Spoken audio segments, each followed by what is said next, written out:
좋은 것으로 주시는 아버지라는 제목으로 잠시 은혜를 나누고자 합니다.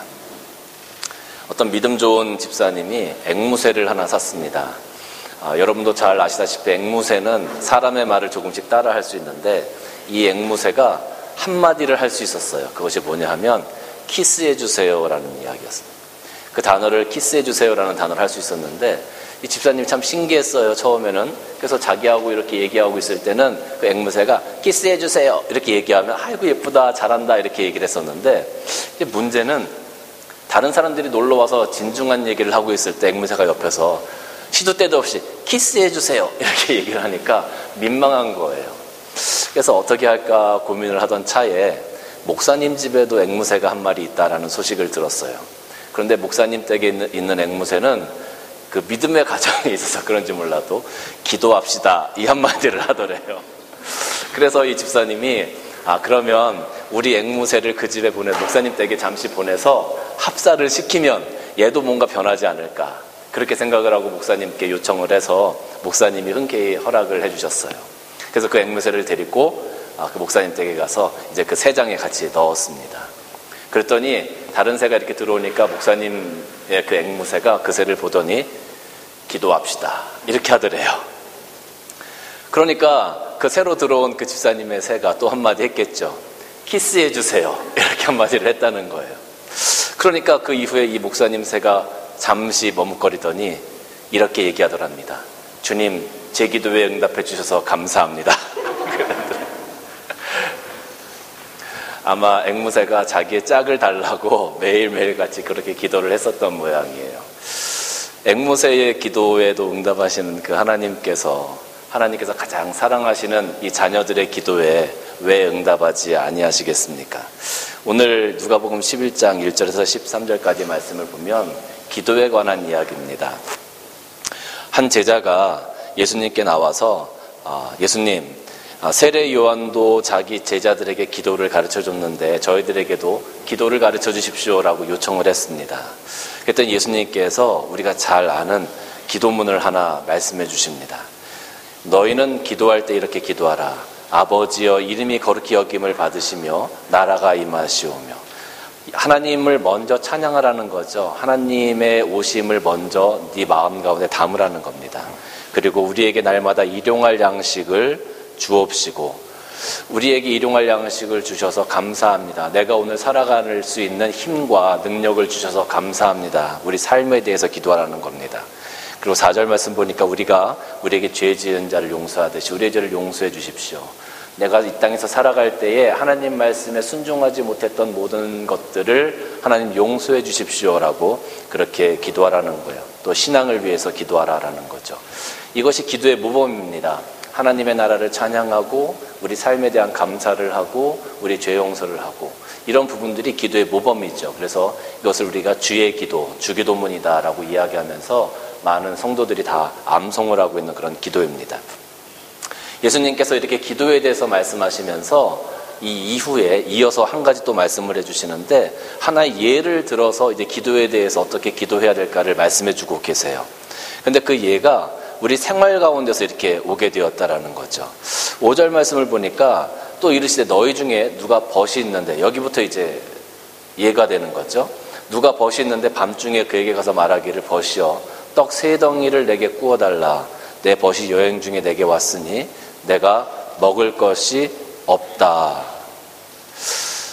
여러분, 이것이 그냥 우리가 생각할 때는 그냥 벗이 밤늦게 방문을 했고 가서 떡덩이를 빌리고 우리가 그렇게 생각할 수 있잖아요. 그런데 이 벗이 나중에 그 이웃이 뭐라고 얘기하냐면, 나는 지금 누워있고 아이들과 같이 누워있으니까 내가 줄 수 없다 이렇게 하겠느냐라고 예수님께서 말씀하시는 거예요. 근데 사실은 그렇게 이야기하는 사람들이 굉장히 많았기 때문에, 그런 부분들이 있었기 때문에 예수님께서 이런 예를 드시는 거거든요. 무슨 이야기냐면, 예수님께서 이런 예를 드실 때는 전혀 생뚱맞은 예를 들지 않으신다는 거예요. 예를 들어서 여러분 한번 생각을 해보세요. 제가 여러분들한테 어떤 이야기를 하면서 예를 듭니다. 제가요, 창문을 왼쪽으로 열고 거기서 제가 물건을 하나 내어드렸어요. 어떤 사람이 와서 내어드렸어요. 이렇게 얘기를 하면 여러분 머릿속에 그려지죠. 창문이 있고 문을 왼쪽으로 열면 미닫이 창이라는 것을 우리가 생각할 수 있고, 또 내가 물건을 바로 내어줬다고 하면 그 집이 2층, 3층, 4층은 아니라는 거예요. 그저 단층 집이올 거다라는 그런 그림들이 그려지는 거잖아요. 우리 일상생활에서 할 수 있는 이야기를 제가 예를 들어드렸기 때문에 여러분들은 머릿속에서 그래서 금방 그림을 그리실 수 있을 거예요. 예수님께서 말씀하시는 예도 마찬가지예요. 그 생활 속에서 예수님께서 말씀을 하신 거기 때문에 이스라엘 백성들은 금방 그것을 알 수 있어요. 그런데 우리는 이스라엘 사람들의 문화를 잘 몰라요. 그러다 보니까 예수님께서 이렇게 예화를 들어서 우리에게 말씀을 해주셔도 그것이 금방 마음에, 우리 심령에 와닿지 않는다라는 거죠. 그렇구나라고 우리가 생각만 하는 것이지, 이것이 정말 우리에게 이런 부분이구나라고 생각하기가 어렵다는 거예요. 근데 여기 보면 밤중에 그에게 벗이 왔어요. 밤중에. 근데 이스라엘 사람들의 여행 문화를 보면 정말로 먼 길을 가야 되고 바쁜 일이면 아침부터 움직이지만, 그렇지 않은 경우에는 대부분 오후에 움직이는 경우가 많이 있습니다. 왜냐하면 12시, 1시, 2시에 너무 덥기 때문에 이 사람들이 가지고 있는 문화가 있어요. 그것이 뭐냐면 낮잠 문화라는 거죠. 시에스타라고 우리가 이야기하는 것. 잠시 오수를 취하고 그 다음에 모든 것들을 시작하는 그런 일들. 오전에 하다가 잠시 쉬었다가 다시 오후에 시작하는 그런 일들이 많은 거예요. 그러다 보면 여행을 하다가 밤늦게 도착하게 되어지는 경우가 굉장히 많이 있다라는 거죠. 그런데 이제 밤늦게 벗이 왔어요. 그리고 그 벗이 왔는데 이 벗을 위해서 음식을 준비해야 되는데 자기 집에 음식이 없는 거예요. 그래서 지금 떡덩이 3개를 빌리러 간 거죠.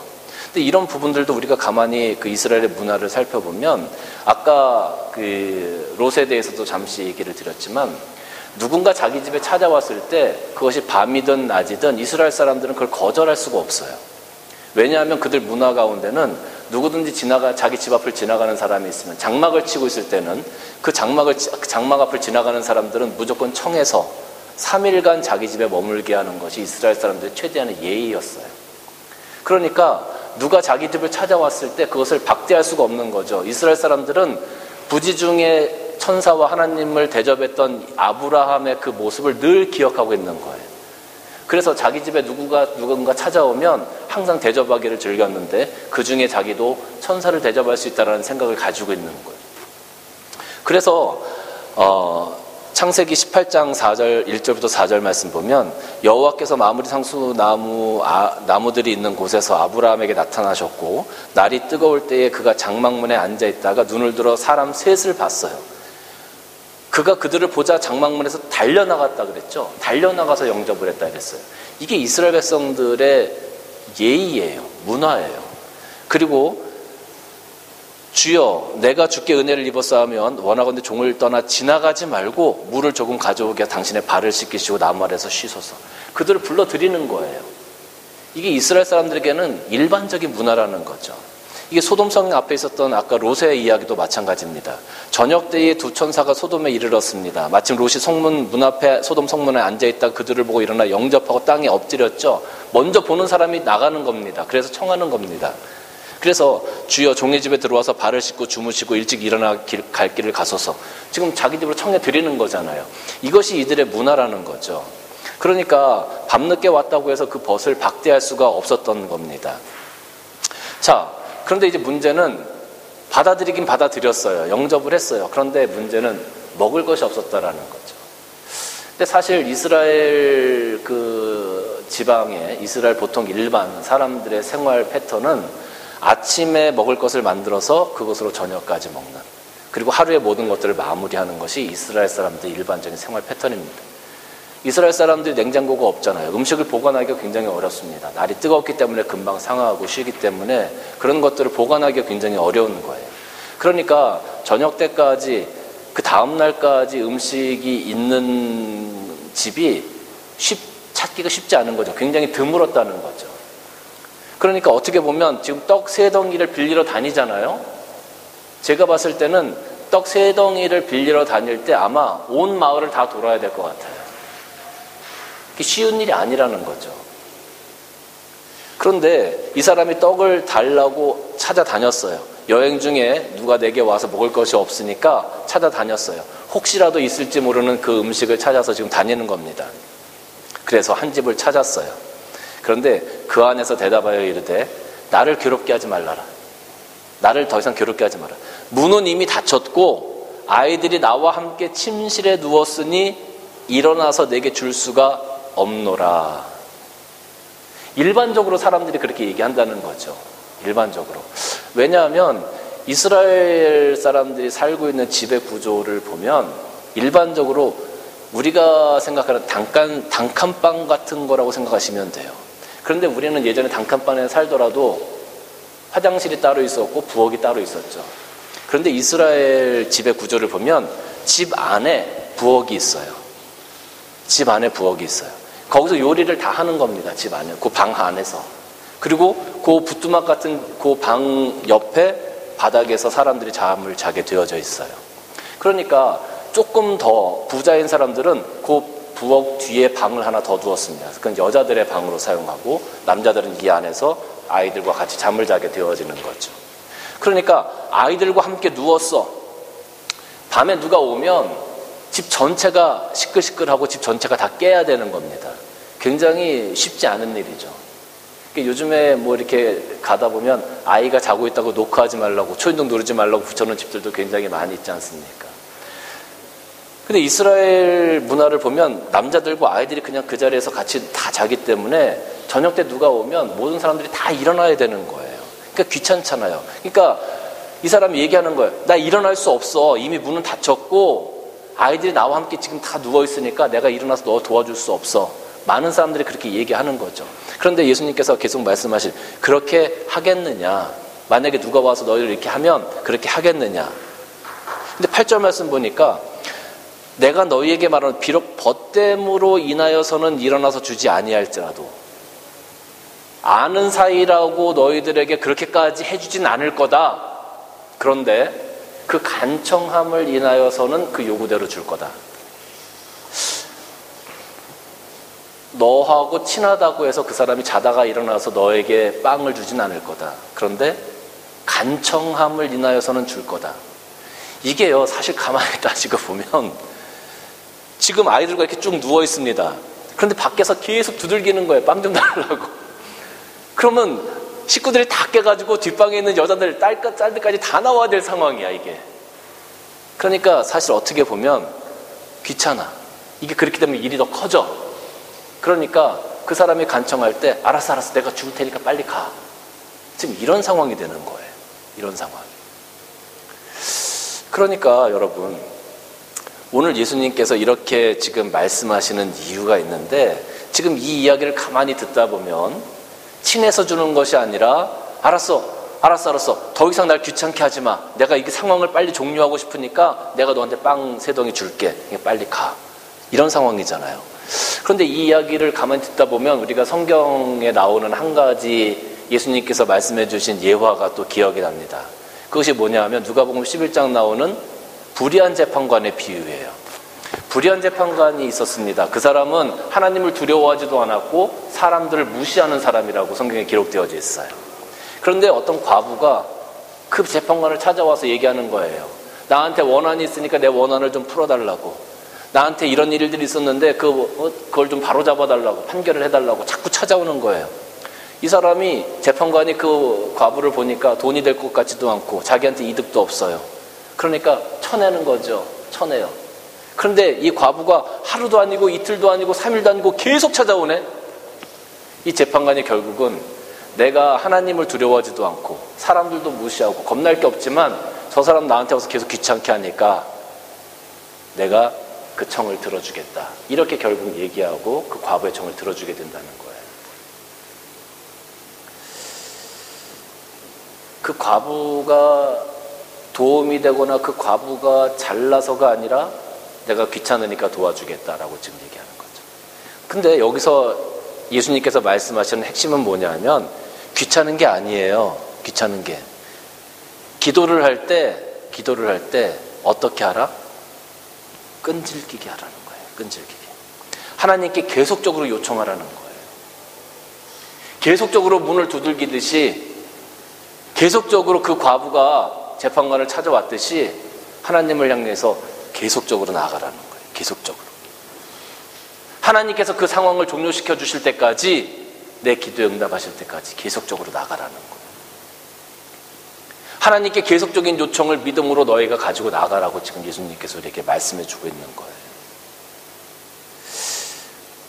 어떤 사람들은 기도의 응답을 받기 위해서 큰 소리로 부르짖어서 기도해야 된다, 아니면 방언으로 기도해야 된다, 금식을 하면서 기도해야 된다, 또 어떤 사람은 추운 겨울에 산에 올라가서 기도해야 된다.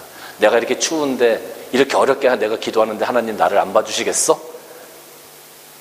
어떤 사람들은 소나무를 하나 뽑을 정도로 막 이렇게 흔들면서 기도해야 된다. 많은 말씀을 하시는 분들이 계세요. 근데 오늘 예수님께서 우리에게 주시는 기도의 응답받는 기도는 뭐냐 하면 계속되는 요청, 끈질긴 기도를 해라, 믿음으로 포기하지 않는 기도를 하라라고 지금 우리에게 말씀해 주고 있는 거예요.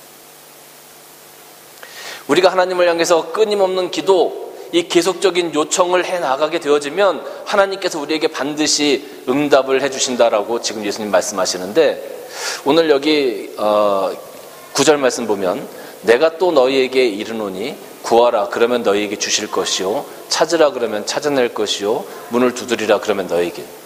구하라 그랬어요, 찾으라 그랬어요, 문을 두드리라 그랬어요.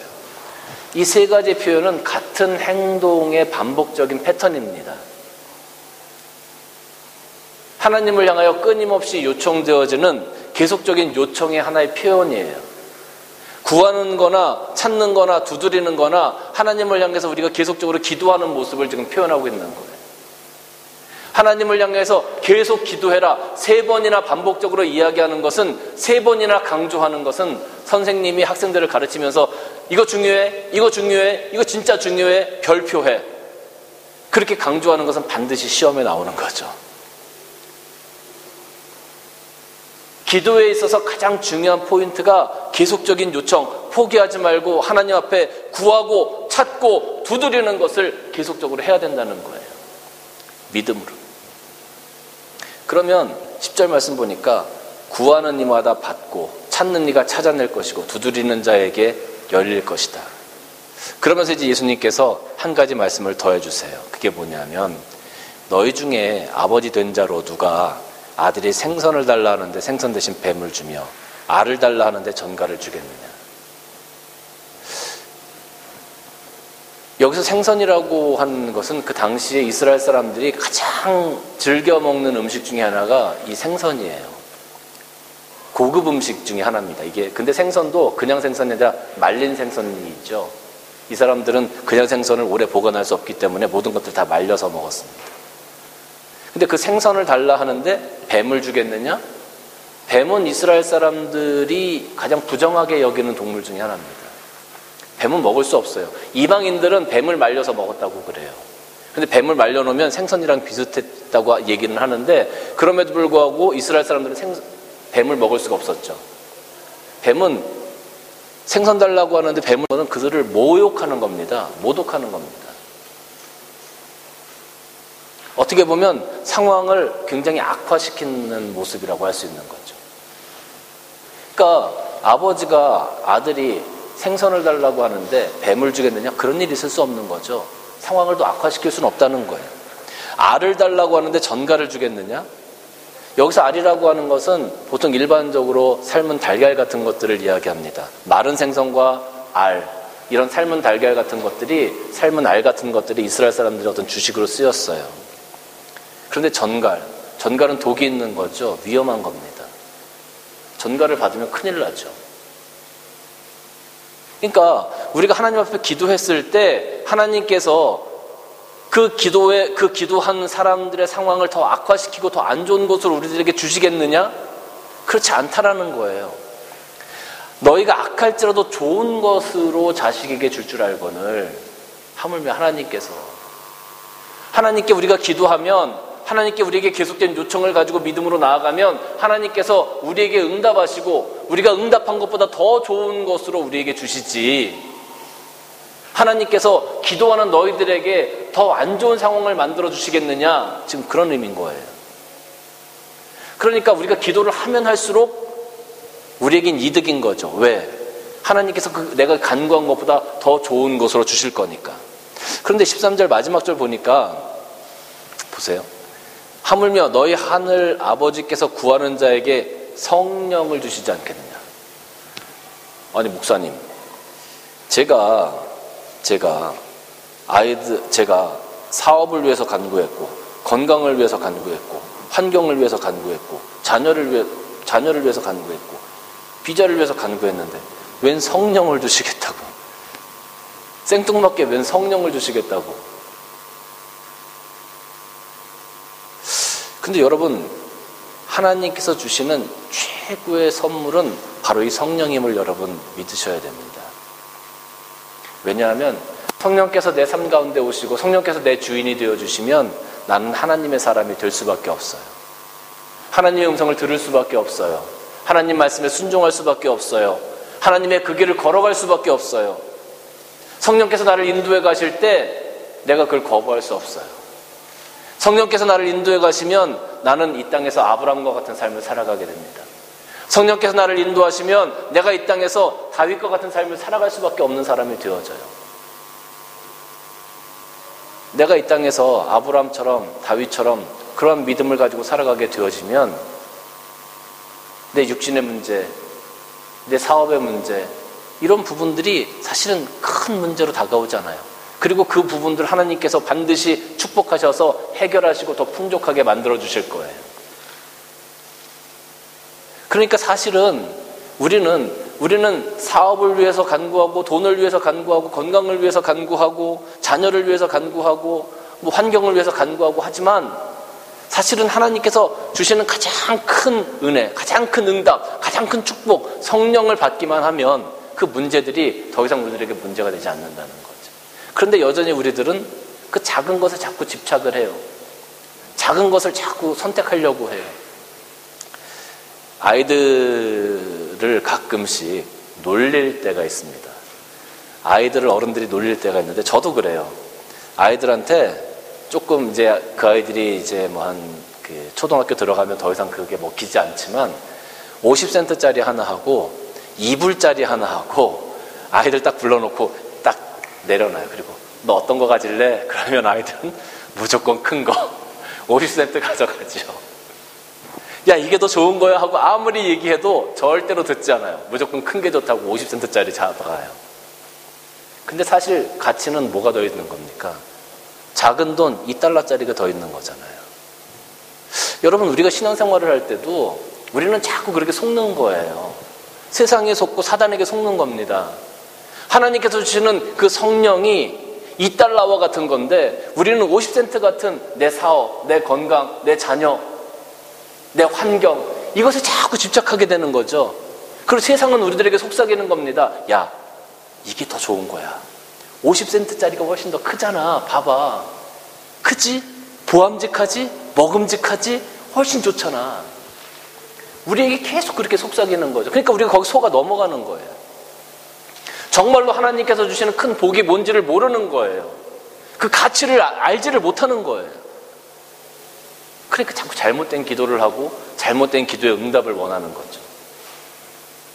하나님께서는 내가 원하는 이걸 주셔야 된다라고 우리는 자꾸 고집을 하는 거예요. 근데 하나님께서 오늘 여기 보면 너희 하늘 아버지께서 구하는 자에게 성령을 주시지 않겠느냐. 우리가 무엇을 간구하든지 하나님께서 우리에게 성령을 허락해 주시면 그것으로 게임 끝이라는 거예요. 그것으로 게임 끝이라는 거예요.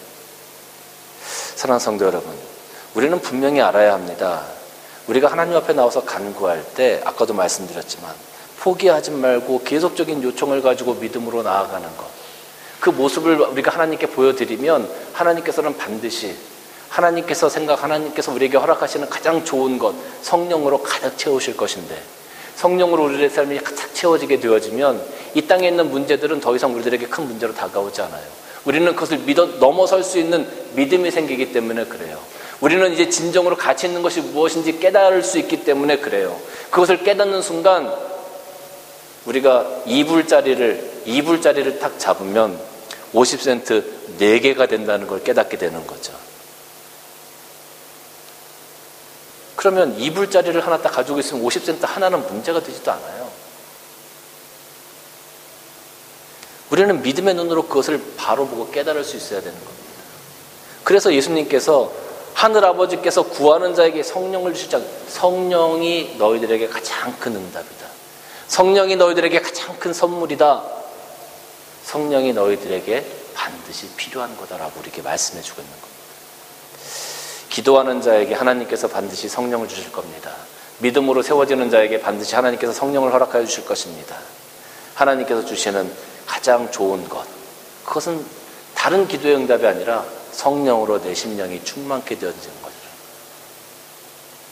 오늘도 여러분들이 하나님 앞에 기도하심으로 또 성령으로 가득 채워진 삶을 통하여 하나님께서 허락하신 가장 좋은 것을 받아 누리시는 여러분들 되시기를 주님의 이름으로 간절히 축원합니다. 기도하시겠습니다. 주님 감사합니다. 우리의 삶 가운데 하나님께서 함께 하셔서 내 삶을 하나님의 성령으로 채우시고 내 간구 속에서 하나님께서 주시는 은혜로 말미암아 그 성령을 통하여 나의 간구들이 하나하나 이루어져 가고 응답되어져 가는 것을 맛보며 하나님께 더욱더 감사의 모습으로 세워져 갈 수 있는 우리 모든 성도들이 될 수 있도록 축복하여 주옵소서. 예수님의 이름으로 기도드리옵나이다. 아멘.